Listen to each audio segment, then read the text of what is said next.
Finance Minister, Special Guest, Secretary Internal Resources Division, Chairman MBR, Honorable Members of the National Board of Revenue, distinguished members of MCCI, past President, members of the business community and the media, ladies and gentlemen. Good morning and welcome. We are extremely grateful to the Honorable Finance Minister and Chairman MBR today for taking time out of their busy schedules to attend our MCCI Luncheon meeting. It would be most ungrateful on my part if I did not record our deepest appreciation and gratitude to the Honorable Minister and the MBR Chairman and the members of MBR for taking time always for our chamber, despite the many demands on their schedule. I would like to add that our chamber building holds many memories for our Honorable Finance Minister, as he was mentioning on his way up here, and we also fondly remember the many interactions that we've had with you, sir, in this very room. Today we would like to fully utilize the valuable presence of yourselves and the timing of the discussion in April as the National Budget 2016-17 is being finalized. Bangladesh has made convincing economic progress in recent years. With concerted efforts from government and private sector, the economy now stands on a firm footing. In financial year 2015-16, GDP recorded a respectable 6.51% growth and per capita income rose to $1,314, crossing the $1,000 income criteria required for graduation from the status of a least developed country. Apart from GDP and per capita income growth, there has been significant improvement in various other human and social sector indicators as well. Most significantly, poverty and extreme poverty rates have come down as well, from 33.4% and 19.3% in 2009 to 24.3% and 9.9% in 2014-15, respectively. The challenge, however, before all of us still remains as to how to accelerate economic growth by fostering higher investment and employment generation so as to improve the lives of our people. It must be mentioned here that our Honorable Finance Minister is on course to deliver his 10th national budget, which is a noteworthy achievement in itself. But as I'm sure that as he is only too aware, there are serious headwinds both globally and locally that will need to be overcome if Bangladesh is to power ahead. First and foremost, global trade and demand remain weak, and that has direct and indirect effects on Bangladesh, be it on export growth, remittance growth, or commodity prices. Secondly, private investment continues to track considerably lower than is needed if we are to accelerate economic growth. Thirdly, the quality of governance continues to be a major drag on sustainable and equitable growth, once again, both locally and globally. From China to USA to Germany to India, the whole world is looking at how to improve governance, improve the quality of public administration and spending, create better and more jobs, and reduce inequality. We hope that these three realities will also be reflected in the budgetary allocations and fiscal and tariff measures so that Bangladesh business can also play its role in the growth of our nation. Raising the GDP growth rate from the current 6% to 10% and sustaining it at that level for the coming years in the face of what is now being called in the global economy will not be an easy task. We all know about the headline structural weaknesses in our economy, such as inadequate infrastructure, slow growth of public revenues, and poor implementation rates of ADP. However, there are no short-term fixes for many of them. There are other challenges that we believe can be tackled through budgetary measures in the immediate term, and we would like to focus on just a few today. First, rationalizing the tax structure. The Bangladesh revenue structure has been historically over-dependent on taxes from indirect sources, mainly high import and excise duties historically. The country is moving and needs to continue to move towards a rational tax system which is well-functioning, efficient, and has a high degree of voluntary compliance. Bangladesh's tax GDP ratio is extremely low, even in comparison to our South Asian neighbors. Yet our statutory nominal tax rates are generally high compared to competitor countries and even comparable countries. The rate of corporate income tax, CIT, for publicly listed companies, which now stands at 27.5%, is more or less comparable. But the higher corporate taxes, income taxes, applied to non-listed companies, which now stand at 35% for non-financial and 45% for financial institutions, are significantly higher than the CIT rates of comparable countries. The effective rates of protection in Bangladesh is also much higher in comparison to most of the countries in the region. The highest nominal rate is 25% for final goods, whereas the ERP, the effective rate of protection, is above 55% on average, and in some cases as high as 75%. This high rate of total tax incidence distorts costs and encourages avoidance. In order to reduce costs, boost production, make Bangladesh part of global value chains, and boost domestic manufacturing, and last but not least, widen the tax net. These high rates of taxes is to you when this is ready. Secondly, currency. There has been a negative trend in our export growth rate in the recent years. In 2014-15, export rate slowed down to 3.39%, the lowest in the last 13 years of export history of Bangladesh, despite volume growth of about 1.5 times. This was mainly due to the revenue loss, due to the appreciation of the Bangladeshi taka versus the dollar, versus the euro, which was 100 taka for 1 euro in October 2014, and which actually changed to taka 87 in September 2015. Currently, it's still about 88. Export growth in 2016 has recovered to some extent and has been projected for the year to climb back to 6%, with hopes for some economic growth in the euro area and stronger job growth and consumer spending in the US. However, global recovery remains fragile and volatile, and we have already seen major currency and market fluctuations in the first 3 months of 2016. Now, our major competitor countries such as India, China, and Vietnam continue to use their exchange rates to capture export market share. So we need to make sure that Bangladesh does not lose export competitiveness as a result. A study by PRI has shown that the real effective exchange rate, REER, in 2015, the Bangladeshi taka actually appreciated by between 15 to 17%. Therefore, we believe that the new budget will have some provisions to ensure that exports do not slow down further as demand for many of our exportables remains sluggish in the major markets of Europe, USA, and Japan.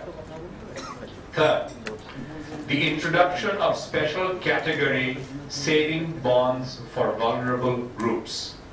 Special category saving bonds for vulnerable groups.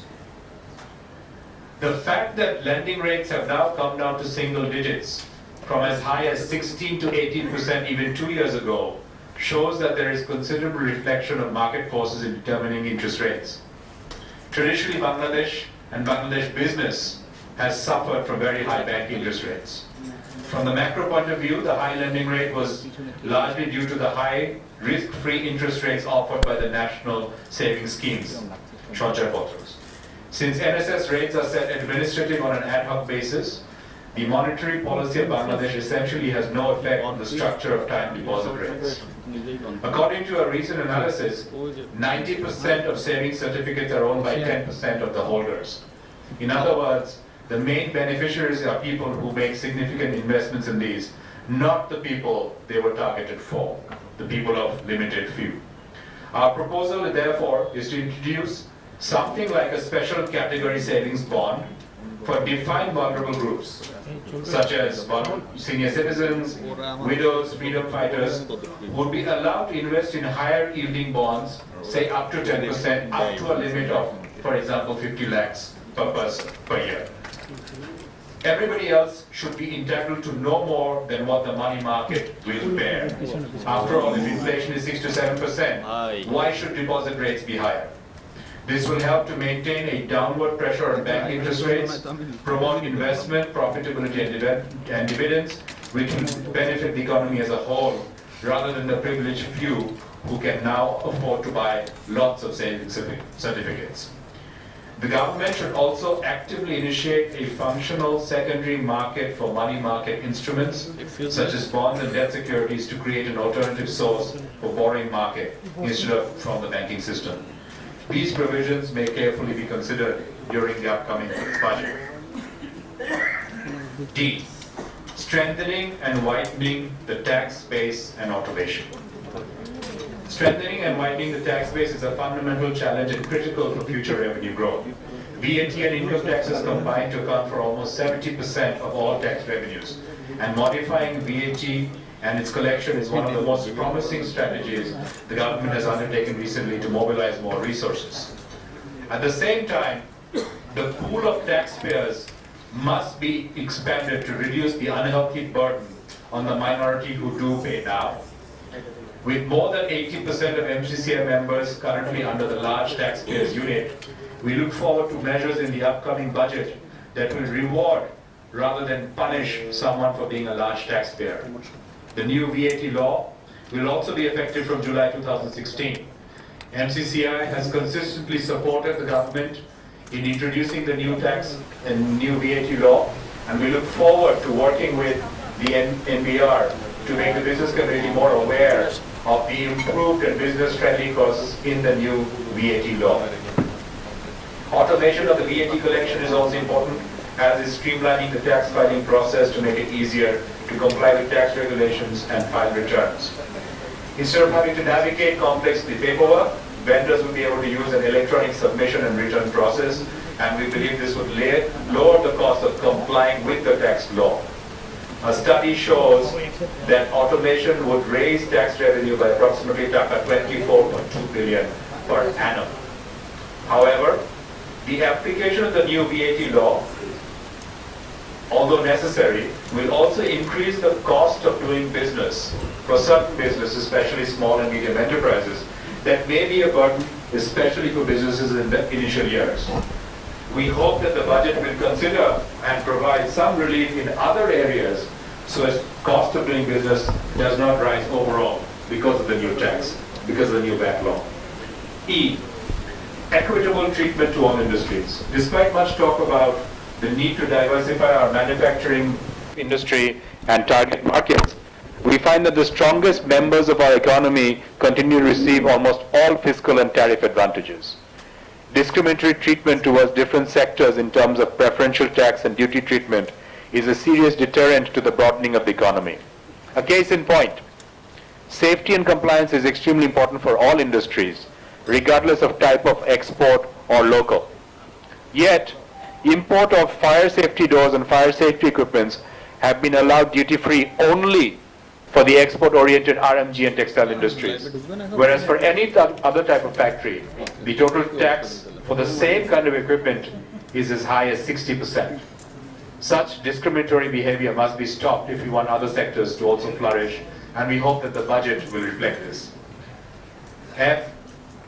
Financial sector discipline.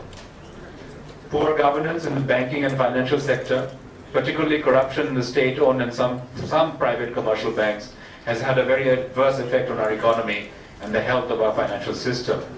As per recent newspaper reports, 30,000 crores have been siphoned out illegally from the banking sector and from the country, which, if true, is extremely alarming. Stringent measures are required to enhance recovery from willful defaulters and also stop directed lending that is just adding to the mountain of non-performing loans. We hope to see some meaningful fiscal measures that will encourage and reward good lenders and good borrowers and end the culture of impunity of habitual defaulters. As the voice of responsible business, MCCI has always supported all your initiatives, sir, to improve transparency, accountability, and good governance. At the same time, we remain firmly committed to reducing the cost and complexity of doing business in Bangladesh, so that our private sector can continue to be the engine of sustainable and equitable growth for our nation. I would now like to request the chair of our Tariff and Taxation Subcommittee, Mr. Adib H. Khan, FCA, to highlight some of the specific MCCI budget proposals for your kind preparation. Thanks.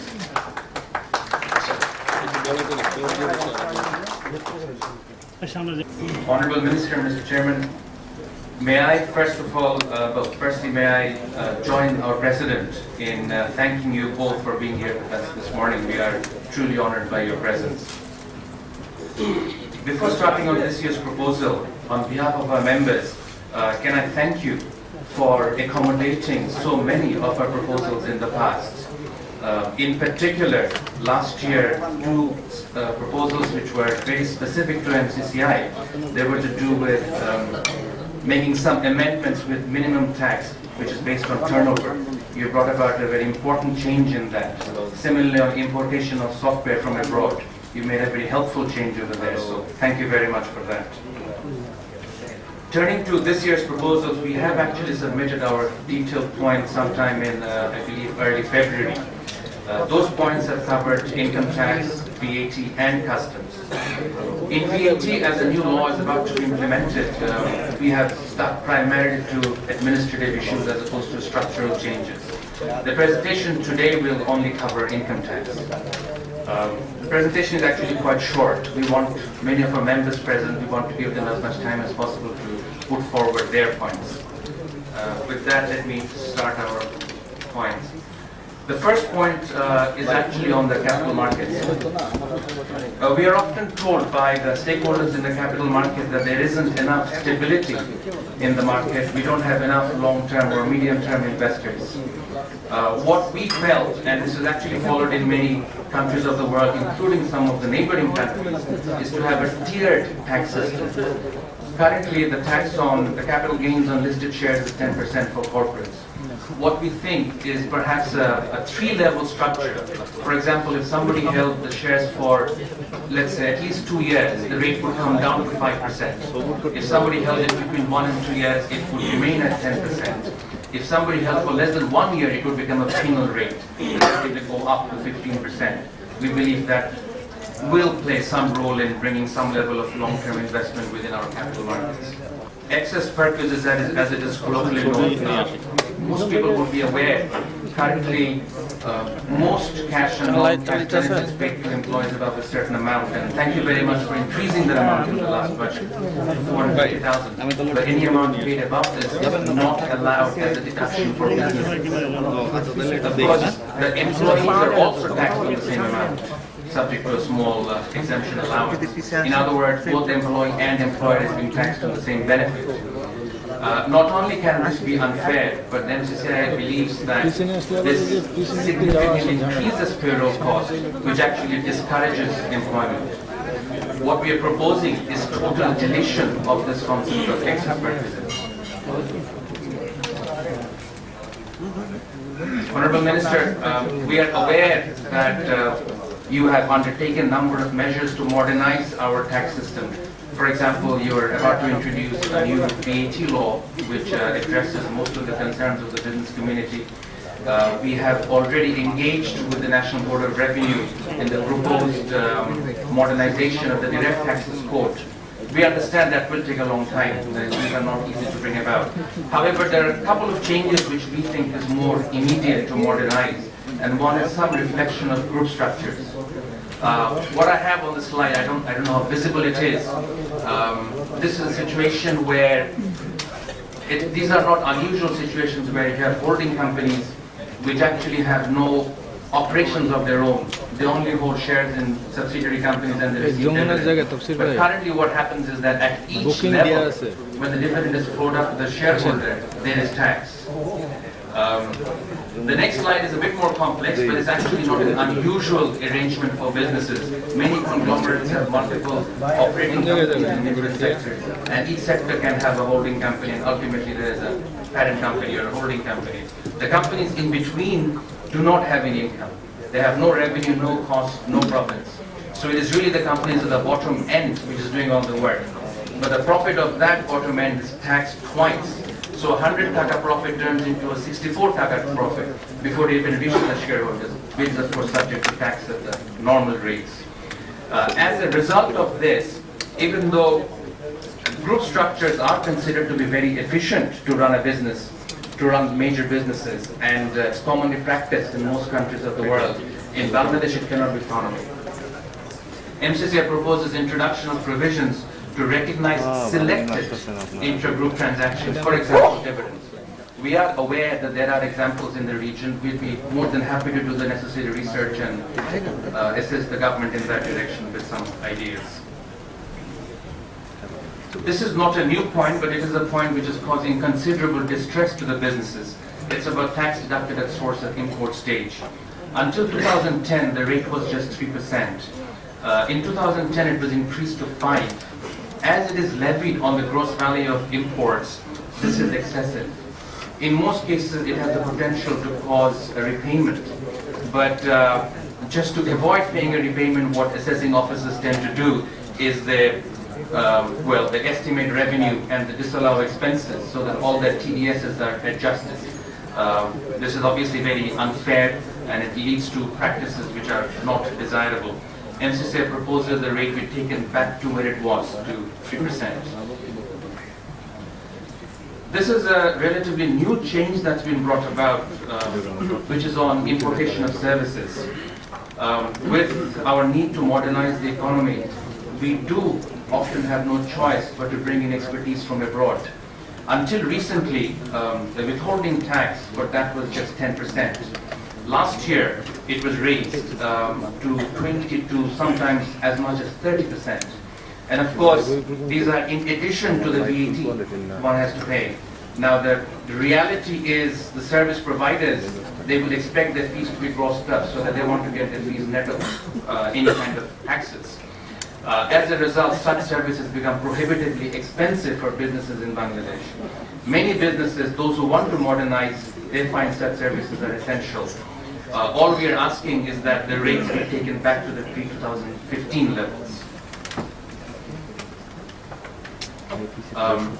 This is what's colloquially known as final discharge. We had a system until 2011 which had more or less worked quite well, and it was quite transparent as well, which was tax paid at source in certain cases would be final discharge. In 2011, number of changes were made whereby it has now become very confusing and often subject to misuse, which is in certain situations, if the assessing officer feels he can realize more tax, he can disregard this provision. So where it will work, how it will work has become very difficult to understand. And as I said, it is often misused. What we're saying is the concept is fine, let's leave it where it is. But the change that was brought about in 2011, is it possible to reverse that change? That would be helpful for businesses. The next one is actually not a tax point. This is more about resource mobilization. We all know that provident funds sit on a large amount of money, contributions of employees and employers. But the investment option for these funds is very limited, post office savings account and a few other areas. We think to assist in resource mobilization, if we could add fixed deposit with banks, that will help with liquidity and resource mobilization within the country. This is again a relatively new change that has been brought about. This is deductibility of foreign travel expense. Currently, we are only allowed to deduct 1% of turnover as the maximum amount. With our need to increase exports and to diversify the export basket, most entrepreneurs and executives need to travel some very extensively. We don't understand the rationale behind this. What we are suggesting is complete deletion of this relatively newly introduced provision. If that is not possible at all, then the cap should be increased from 1% to 2%. This is a more complex point. I'll take a bit of time on this. This is to do with life insurance policies. Currently, again, it was introduced in 2014. At the end of a life insurance period, if the insurance holder is paid anything more than the premiums he has paid, there is a withholding tax of 5%. We would just make 2 points here. First of all, policyholder surplus is already subject to tax, albeit at a lower rate. So throughout the life of a policy, there is tax on it. It is not tax-free. So this 5% is in addition to the tax they're bearing throughout the life of the policy. This is, we believe, taxing twice the same income. In addition, Honorable Minister, currently, life insurance penetration in Bangladesh is just about 6% of GDP. 0.6% of GDP. In India, it is over 3%. This sector, of course, needs to grow. And this view is reflected in government's recent policy initiatives and in awarding new licenses. MCCI believes this withholding tax runs contrary to government's initiative. What we are proposing is deletion of this newly introduced withholding tax. I'll close with personal tax. We have actually made many suggestions on personal tax, but over here we're just highlighting one. Last year, the highest rate of tax was increased from 25 to 30%, which is actually a very high rate. What we believe is a rate like 30% will not just demotivate honest taxpayers, but may increase tax evasion. Honorable Minister, we are proposing that the highest rate of tax be taken back to a level not higher than 25%. With that, I begin my presentation. Thank you very much. Thank you very much, Mr. Khan. As we have started slightly behind schedule, I would like to now open the floor for questions, comments, and discussion. We will go from approximately 12 noon to 12:45, after which we will of course have remarks by a special guest and then a statement by the chief guest, followed by a vote of thanks. So kindly raise your hand, identify yourself, and please questions rather than lectures, and if possible, let's not repeat. And I will be very transparent. Okay, thank you, Chair. This is Abdul Khalek. I am one of the members of the Executive Committee of MCCI and working as Director Finance of Bangladesh Bangladesh Limited. And this is not exactly question but observation. It is our chair who made the presentation. Taking the perspective of industry, I am to speak few words relating to tax policy. Say, the company which is manufacturing import substitute material is contributing significantly towards our GDP. As per income tax law, when the company is importing raw material, then the company is suffering AIT of 5%. And after converting raw material into finished goods, when the company is selling the product, then suffering TDS of 5%. And if you consider 70% input, raw material, then the company will require 25% PBT, I am a chartered accountant, 25% PBT to adjust AIT and TDS, which is near to impossible in a country like ours. Resulting from what is happening? Say there is a provision for refund. Refund is near to impossible. Next, there is a provision for discretionary authority of National Board of Revenue regarding reduction of TDS. In few cases, National Board of Revenue is giving the authority, but in many cases, it is a very tall order of job. Therefore, for the sake of industry, we recommend to reduce AIT as well as TDS. And regarding TDS, those who are doing business with imported finished goods, those who are commercial importer, for them, apart from AIT, TDS is applicable. And TDS under 82C4, ITU 1984 is being considered final discharge of tax liability.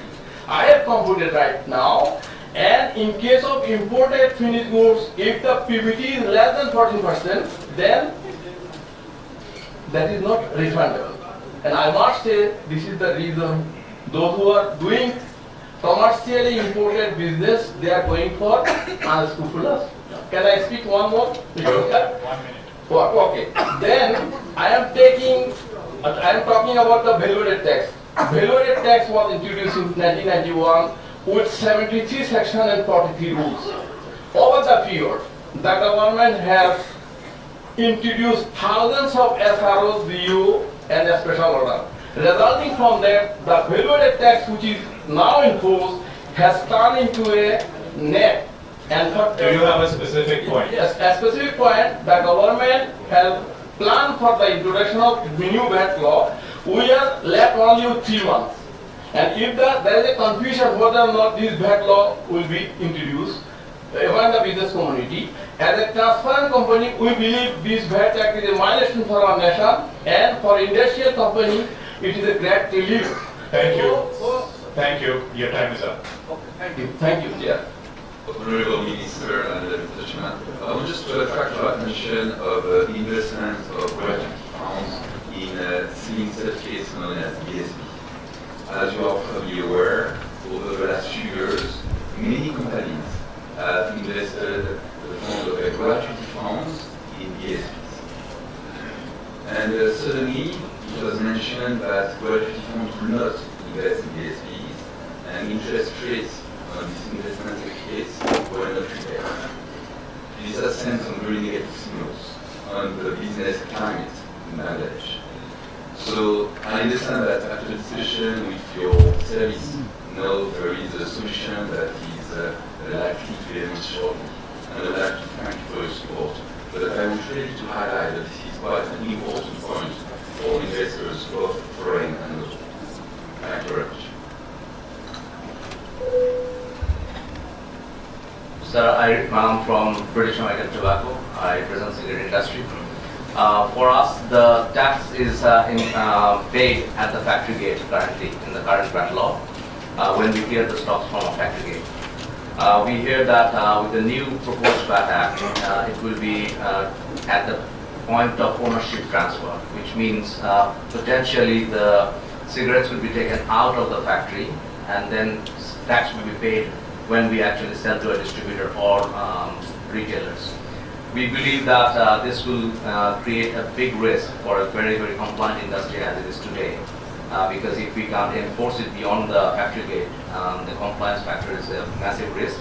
BAT is a compliant company, but I'm not really sure about the rest of the industry. So I'm proposing that we need to look into this matter seriously because it's a large tax unit. We need to ensure this significant compliance level. I have only 2 points. One point regarding new VAT Act. Honorable Minister, last year in the national budget, you made it very specific that that has 2 objectives. One is resource mobilization of the country and also to promote the investment. Already Mr. President has pointed out the concern about increasing of cost of doing business in case of new VAT Act if it is introduced for lower business which has a lower turnover of those who will not get the credit of the input. What I look upon from you regarding resource mobilization aspect, upon the new VAT Act, what I could see that the supplementary duty has been withdrawn for import states. If it is done, it is not only resource mobilization, some of the existing industry which has a total competitive, not only single industry, a large like a ceramic industry. We are exporting outside, we are competing with the globally, or also a large number of ceramic industries within the country they have invested.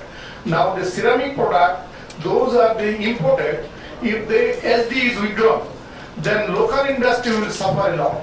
It is both. It is very serious for the investment as well as I will say the remuneration part of the. Therefore, I will draw your attention kindly, sir, when you introduce the new VAT Act, please see that the SD on those products being imported are not reduced, which is locally competitively being produced. Consumer interest, there is enough protection there. Therefore, please kindly look into this, particularly ceramic tableware industry. Secondly, sir, the point I want to draw in regarding income tax. Now there is a rule which is based on progressive rate of deduction of tax, particularly like a construction, those are in the contractors or in the supply locally. So when a businessman supply locally, when the tax is progressively added because of turnover, that is totally regressive. Because profit, when you see that when you are selling 1,000 taka, if I earn 5% profit, when I sell 10,000, obviously the percentage term, I will say that I will earn less, but I will more, in absolute term, I will earn more. In that perspective, if you impose tax at higher rate when the selling is going up, that will be totally wrong concept. Therefore, I draw your attention to specifically amend the Rule 16 for when you are supplying to local industry. This will be discussed. I think this point has been made by several chamber bodies, including Federation and this chamber and professionals like ICAB, and we look forward to discussing the details. I want to conclude on this 2 point. Thank you, sir.